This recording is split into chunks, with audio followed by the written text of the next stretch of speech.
paving to. Nggonamu ki lho. Karanganyar. Lah ya karang ki apa? Watu. Anyar ki wis ngarani watu sing anyar lak paving.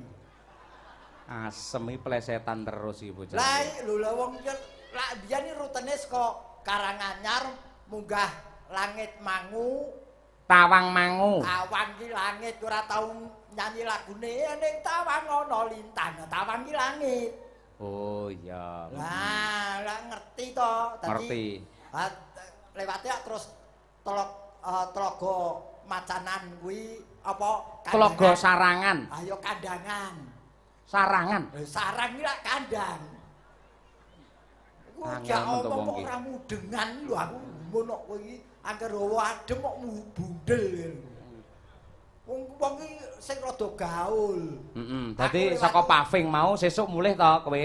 Saka Magetan terus ning Kabupaten Paving, bar kuwi mulih ning omahmu ya kuwi Kabupaten Semawis.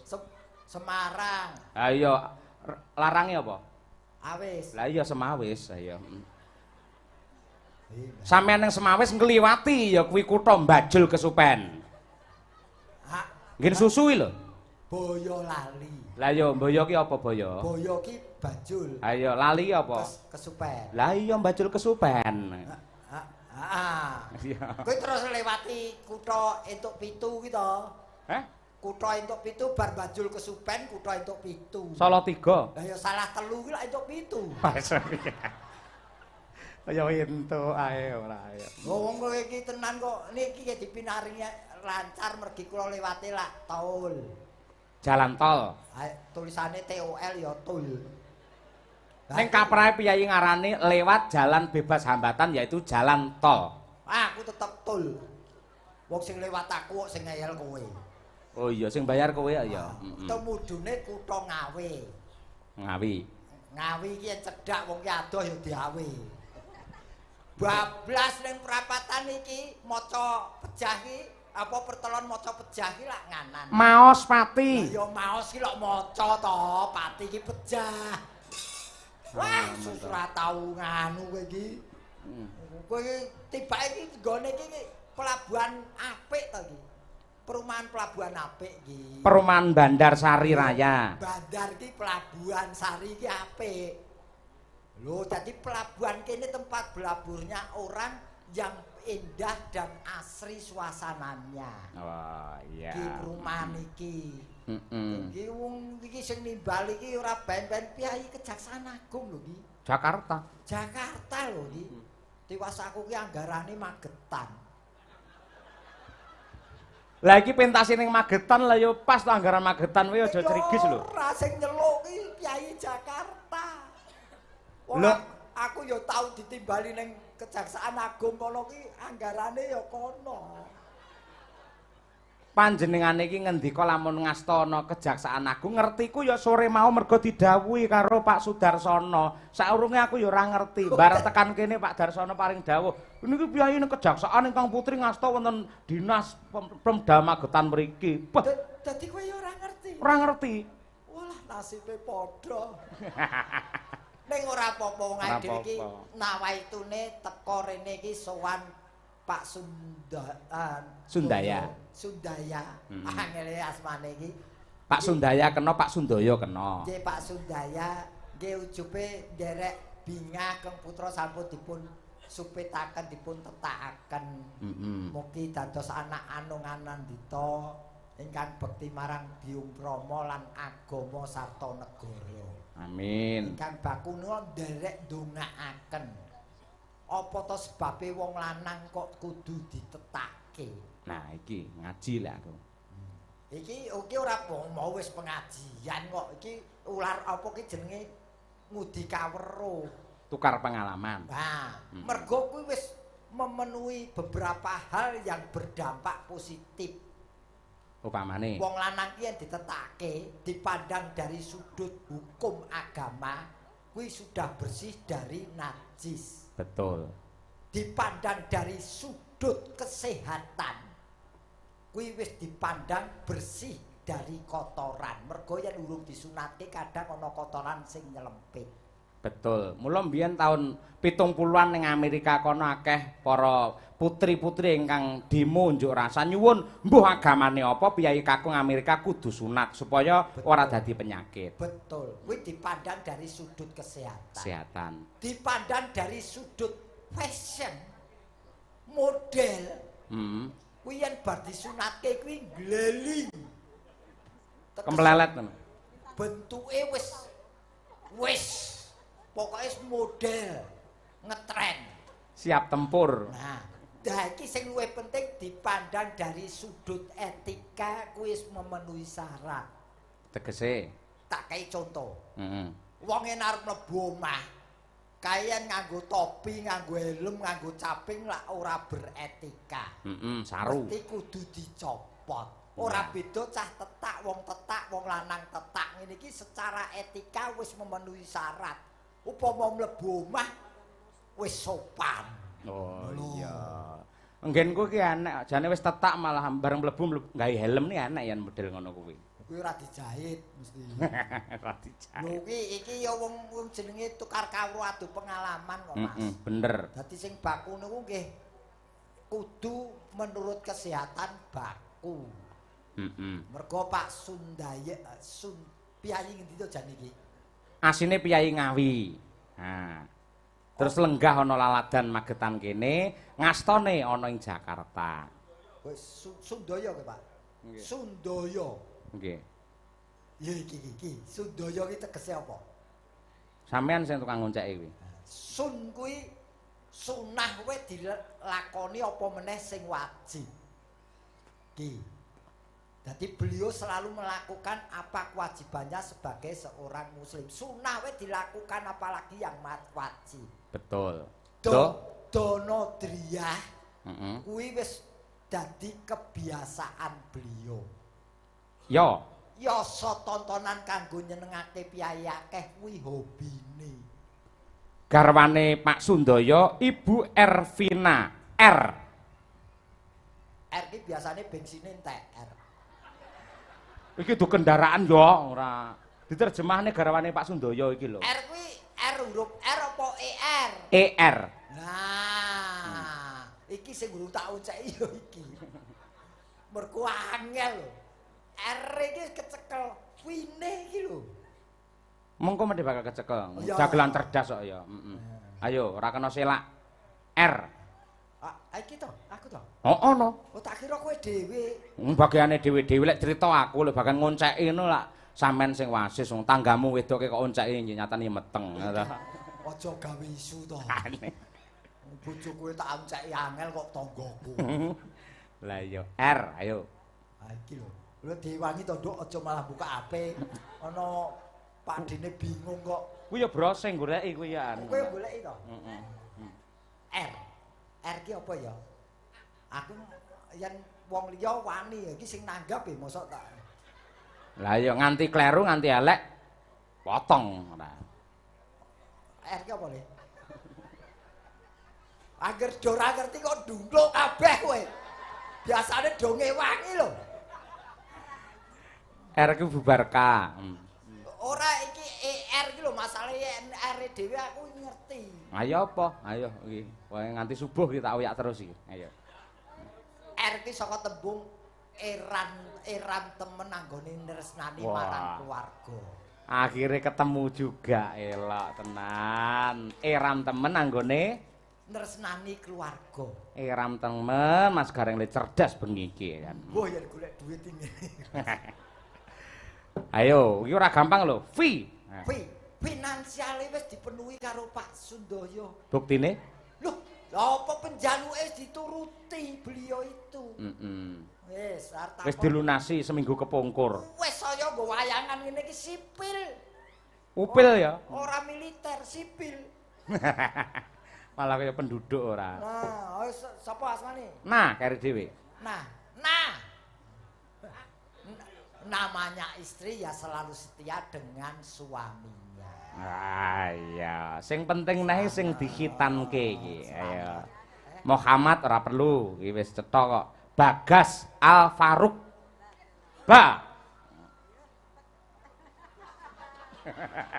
Pak Sun jenengke putra mono angel men to, Pak. Iki gandeng pas dilala lanang. Bagus Pasuryane. Bener. Gase anggone ngenalke marang agama. Wiwit cilik wis dikenalke agama. Bener. Alhamdulillah bubar tetakan. Iya ra? Iya bener. Familine padha nresnani. Iya. Bener, mula kabeh padha ndongakne ya. Keri dhewe modiar we. Ruk ki apa ora sing anake buta kowe keri mau. Kudu. Perasaan nyangkut-nyangkut lakon. Padine karo mikire kowe kok ayo. Ruk. Win cara Arab tulisane RUK. Ning cara kene ruk ki RUK. Rukun karo keluargane. Wah, iya cerdas kabeh telah terjawab. Mumet ngene kok ora ditambahi blas. Kowe takon tok le mikir iku lho. Lho pancen kewajiban kuwi lak ngumpani ning sampean yang menjawab, yang menjabarkan. Yo sisan no, Bandarsari. Bandarsari kita terjemahke wayangan ki ora baen-baen bengi iki disponsori karo Toko As. Endi? Lah kae. Oh ya. Toko As. Kira sponsor jebul iki toko. Iki Bandarsari. Ban kuwi banyak sekali tamunya Pak Sundoyo malam hari ini. Leres. Dari awal beliau memang nawaitunya syukuran. Saat ini menggelar wayang kulit dengan dalang Cahyo Kuntari. Tak keprok lho. Kaya enak tulisane lho, Cahyo Kuntadi. Iya, alah tadi karo tari lah Kakang Adi. Kakang Adi ndingi aku celuk Mas Kangko ndingi ora. Cahyo Kuntadi. Keri dhewe Ri. Yang nonton karena ada garengnya dari Semarang. Wah, iya. Mula rane ramokal jenengane karo Piyai Magetan iki ditresnani. Aku ki meh piye-piye mesti diterokke, meh piye-piye diterokke nggon tekan uncek-uncek ngene bosok doan wis. Pancen ngene iki mula aku lak sering ngomong karo kanca-kanca. Iki le yen kowe niat dadi dagelan aja mung lucu, ning ya sing bermutu. Dadi lucu kuwi gampang. Paribasane kowe udo gulung ning prapatan wis diguyu wong. Iya. Ning yang bermutu itu memang kudu ber-IQ tinggi. Ning terus terang Mas aku mau mbok sebut pelawak, aku terus terang kurang cocok. Kok iso? Kalau saya menstandarkan diri saya tetap dagelan. Bedane pelawak karo dagelan apa? Pelawak kuwi disandang dening para-para sing wis lumaku ana khususe ning ibu kota kono. Menyandang sebagai pelawak dan itu pun sebutan dari bahasa Indonesia. Oh iya. Kalau saya status saya tetap dagelan. Saya basic saya wayang orang melumati kuning wayang kulit. Ning perlu diingat, walaupun saya dengan kostum tradisional tapi otak saya internasional. Wah. Tak kira inter biru ora. Ora ono wis ana. Ora ono ya. Aku ganti Daniel ya iki. Waduh. Gleleng ada. Mending-mending padune nyuwun iki. Dagelan mampu apa-apa ki murah-murahan. Apa? Rokok ya sing larang. Wah aku ki kolesterol wis 330 kok. Ngono iso bangga ki lho. Dagelan mampu 200 150 ki apa? 330 ora tak nyang kuwi. Mongko piyai yen semono kolesterol iki dampake siji jantung, loro stroke kok gleleng. Nah, anakku le ngandani mung cekak aos, sing penting happy.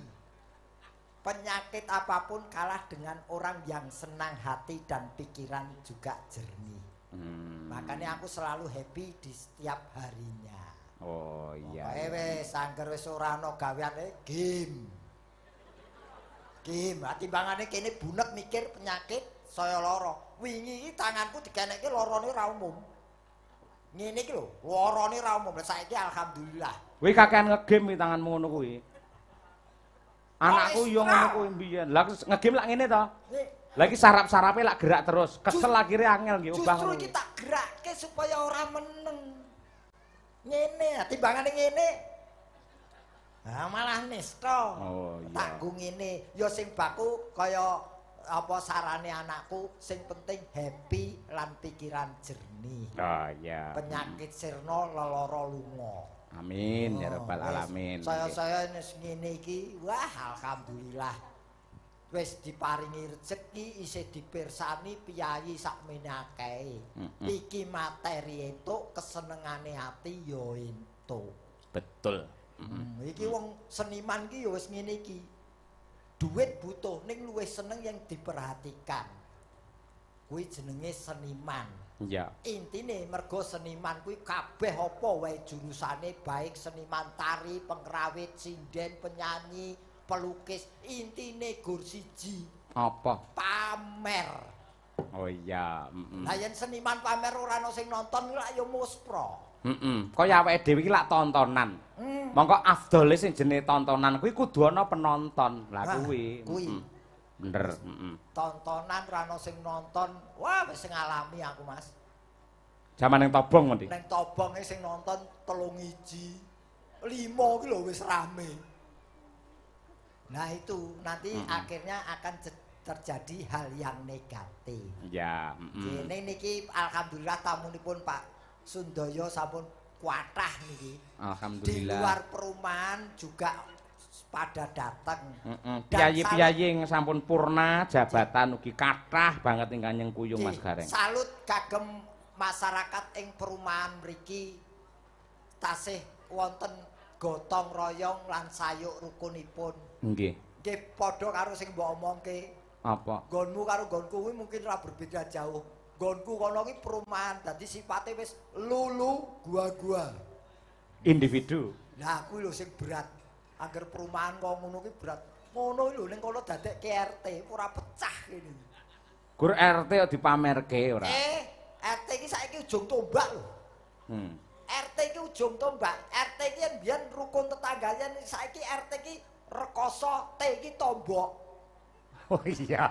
Ono apa-apa RT sik iki. Sing langsung ya berhadapan karo masyarakat ya RT kuwi ya. Kuwi lho. Kok aja meneh kok ngurus surat-surate penduduk. Aku ngurus surate anakku meh nikah kowe mumet ning kene. Lah iya. Ning yo tak lakoni, kembali lagi nawaitune ibadah. Leres. Nggih to Mbok Adem angin sing sempribi tak golekne kanca men anget Mas Gareng. Alah kok lagi tanggap lho ket mau Lah iya. Yo Mbak Winong Nawangsih. Ayo.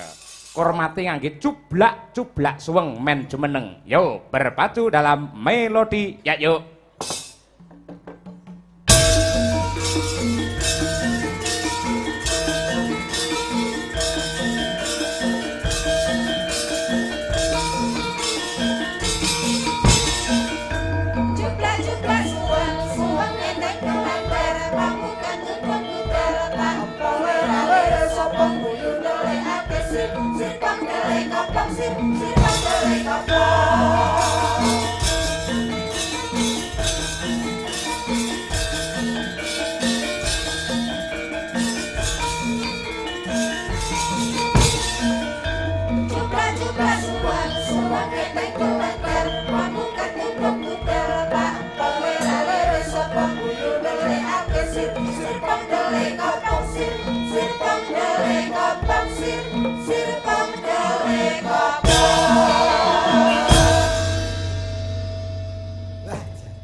Aku biyen ya kesusu lahir.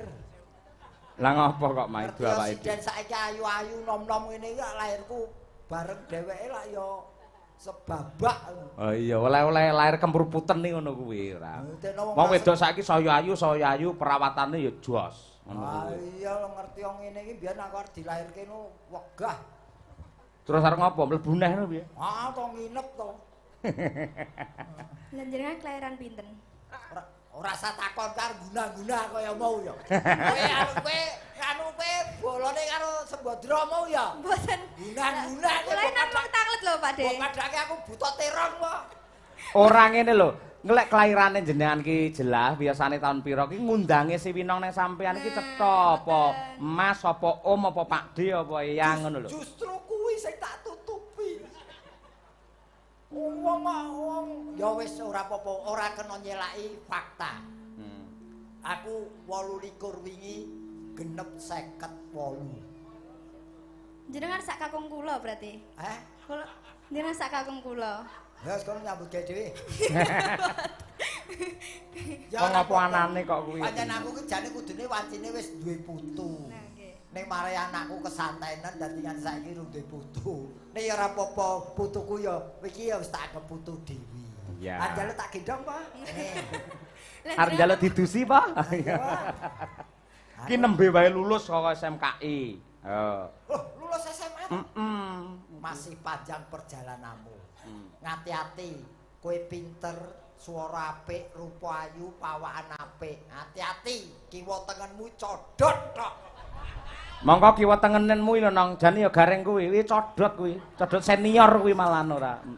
Codot senior ki ora langsung dipangan, dilimbake sih. Oh ya, ora, iki bocah, kowe bocah ndi to, Nduk? Kula Tulungagung. Oh, Jawa Timur. Nggih. Wah, Jawa Timur ki tipene cantas-cantas cobloko. Mula aku yakin engko bakal iki ketemu jodoh sing becik ya, Nduk. Amin. Galak gen kaya Kesi lho. Ki Tulungagung ki galak mulai entuk bojo nom bagus. Tur iso dihapusi kae. Nyuwun sewu Pak Gareng. Ngodiar kowe. Nyuwun sewu Pak Gareng. Ken mau melek kok piye to iki? Melek no. Lek nyinggung bojo pancen kudu wong wedok kuwi kudu galak ora apa-apa. Ning galak enek nggon-nggonane yen bojone arep menggo arep serong kudu galak dielingke. Bener tak dukung kowe. Iya. Lek ora dielingke engko kebablasan rumah tanggane dadi hancur. Kae. Galak demi kebaikan. Bener kae. Lho Reng, ngene Reng, nuwun sewu, galak ki pancen penting. Ning sing jenenge wong iki lak duwe moral, duwe etika, duwe tata krama, ora kudu apa-apa digalaki. Ana batas-batase. Ada batas-batase. Dadi bener. penyelesaiane ra kudu galak ya to. Lah iya ngono. Ora perlu ngono. Kabeh dirampungne dengan kebijaksanaan Ya ngono kuwi. adil-adilnya. Ngono kuwi. Ora waton galak wae yo. Jenengan iki kubune sinten? Kubune sinten? Pokoke sing kuat tak eloni. Piyayi plin-plan. Suami istri padu tak dukung kok. Wong iki nandhake ngekeki contoh. Rumah tangga iki mesti ana benthike, ning carilah solusi yang terbaik dan yang terbenar supaya rumah tangga harmonis. Nah, kuwi. Kowe yen kepengin di bojo sing awet, Nggih. ya nganggo percobaan sih. Percobaan pripun? Ya iso to sadurunge entuk bojo karo aku sik ora masalah. Percobaan karo bangkak ngono ya. Remuk kowe malah nong ora. Ora enak. Lah apa? Bangka. Lah kan dagelan viral jenenge Cak Percil, lah jenenge kodhok sing wis tuwa lah ya bangkak. Lah yo kodhok elek kodhok. Winong. Nggih. Iki mumpung ditimbali panjenengane Pak Sundoyo ana ing tlatah Magetan. Nggih. Kowe ngetokno kepinteranmu mumpung iki di streaming sak menake lho kamerane iki. Iki kaya nyuting bal-balan ya. Bal-balan ning mburi gawang kok kamerane sak menake iki. Nggih sugeng mirsani sedaya kemawon dibalik kamera nggih. Wonten HP-nipun tiambak-tiambak sing rundi HP aja nonton. Niku enten sing mung direkam, bengi terus diketok. Oh nggih. Adegane sampean pamane Gandrung karo Mbak Winong pamane kaya neng kayangan widodari karo apa dewa ngono lak dicandra. Mesti kok jenenge golek sing viral. Batari Komoratih bersama Komodo mesti ngono. Komodo ki dilestarekke ning ilering racuni. Iya. Oh, marake wong sekarat tok. Ya nang, iki ana pamundhut saka pepunden iki saking Mbah No Kulit Magetan. Wah iki Petung Reja Nguntara Nadi. Pokoke main ning Magetan Madiun ki urung ana Mbah No Kulit durung komplit. Rong komplit Wis iki. mesti njaluk lagu ning ora tau nanggap. Ora apa-apa kuwi tresna kok ya. Sing baku tresnani budaya. Gending lali janjine kalian pepiling kagem Ki Cahya Kuntadi, Amin. Mas Kaji Gareng, Amin. Mbah Trimo kalian Mas Saiful. Nggih, Yo. sugeng mirsani, sugeng midhangetaken. Nggih. Bawanono arep nyilih pangkur rinoso juga boleh, Nong. Ayo. Ya. Nggih. Napa sande niku wae, Pak? Hah? Sande. Sandai apa? Dina Minggu.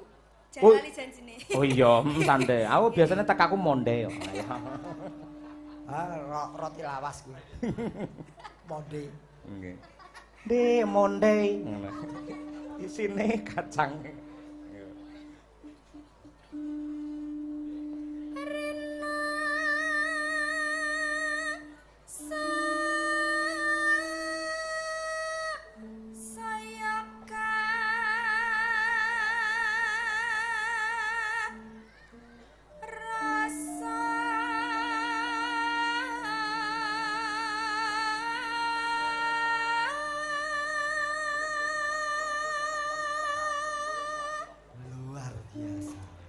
Sinden ngentekke omah ngentekke sawah ya iki ya. Heeh.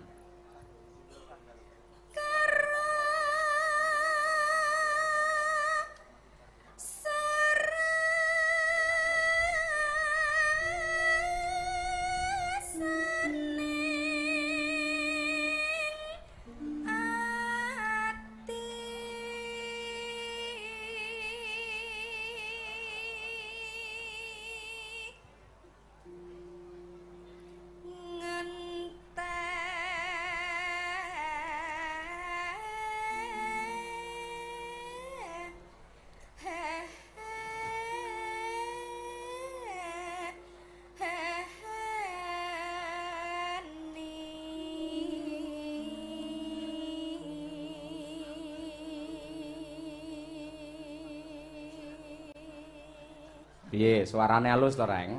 Lulusan SMKI wis mateng iki bocah iki. Ah iya. Iki muridé Mas Tetuko kae. Tetuko sapa? Sing gampange Mas Teguh. jenenge Teguh Tetuko. Wah. Kowe kemeruh ora? Panggalek kegawean wong kok nggawa buku sakmono kandele kok ngono. Lah ya witan arep nggo apa ben disinau, iso ditokke bareng-bareng nang kene. Ngelmu kuwi ngelmu. Ah iya. Ya nang.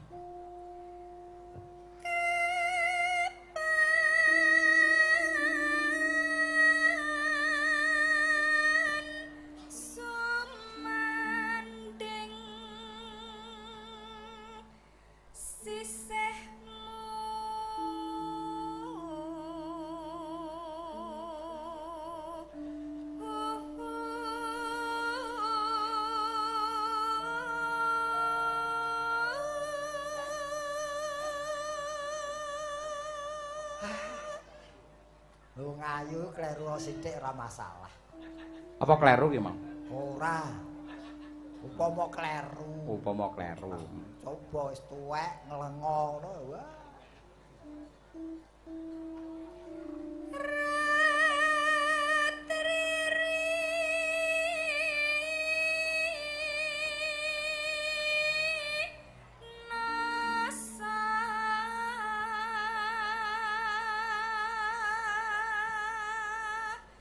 Neneng Rina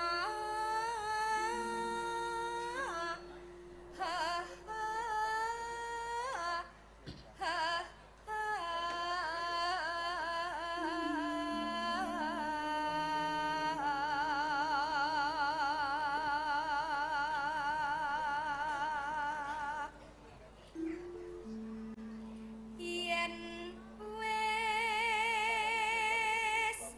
rina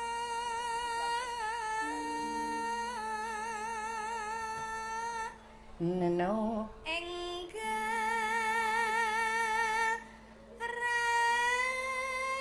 ratri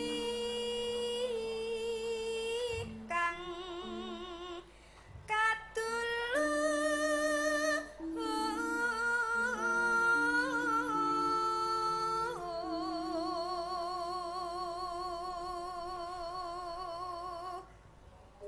neno ya nang mong sliramu tanah liya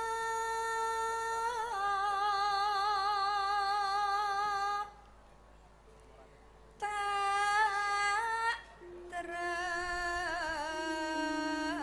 tresnani lahir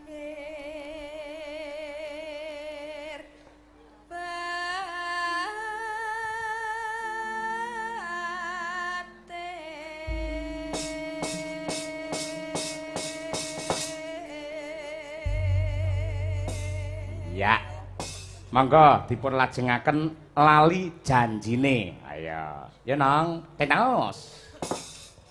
Dina minggu sing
Semot Cahayu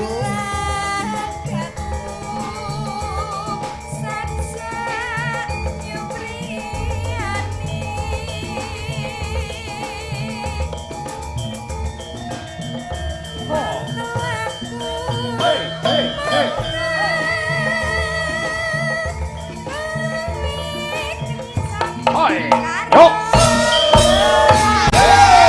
ayo nong goyang Cahayu. Hey!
kasih. Wah, Luar biasa. Iki dudu jurusan tari. jadi joget iki wis wiwit sore mau mencuri pandanganku. Waduh. Wis joget mau cah telu mau. Heeh. Lho, Bang Wetan mau. iki ra kulino nggawa beri nampan Sinoman to. sinoman. Ning jogete luwes bocah Tulungagung rata-rata ngono kuwi. Lah Tulungagung iki sing kondang ya mau pancen senterewe. Ya. Cuma ora ketang sithik metik-metik senterewe. Ha iya. Iki ya Tulungagungan meneh. Endi? Mumpung anakku wedok wis teko kene iki lho. Heeh. Niken Salindri. Wis siap, Nduk? Wis leren, napase wis ditata. Ha iya, Yo bareng yo. Nangis sadroning atiku. Kur.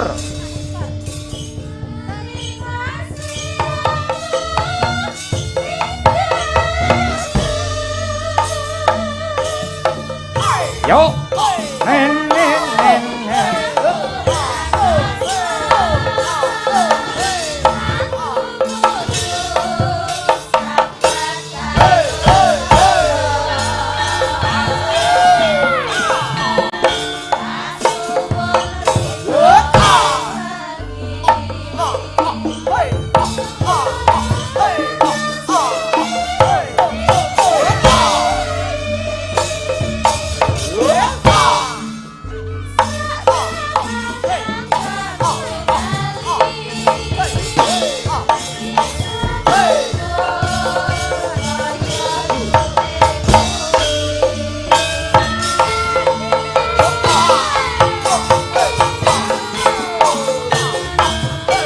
Niken Salindri made in Kota Tahu Kediri. Woi.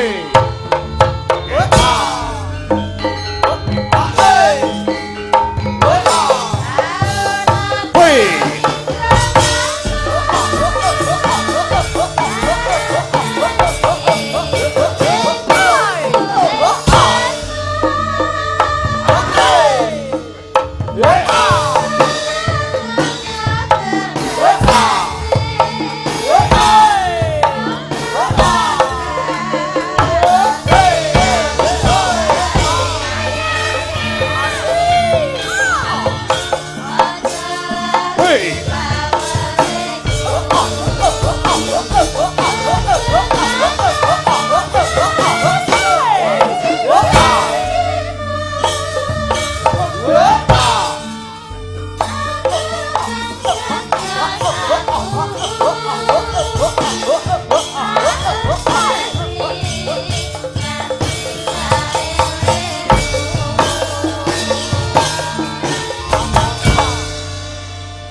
Bocah iki jan kaya arep tak ulu-ulu kok rene salaman karo bapak. Ora iki jane iki penyanyi apa polisi lalu lintas to? Lah ngopo? Tangane iso depaplang rene kaya ngatur arus lalu lintas kowe. Iki gerakan senterewe jaranan Tulungagung ngene iki. Oh. Lho, Nah. iki bocah endi? Cah Kediri, ayo.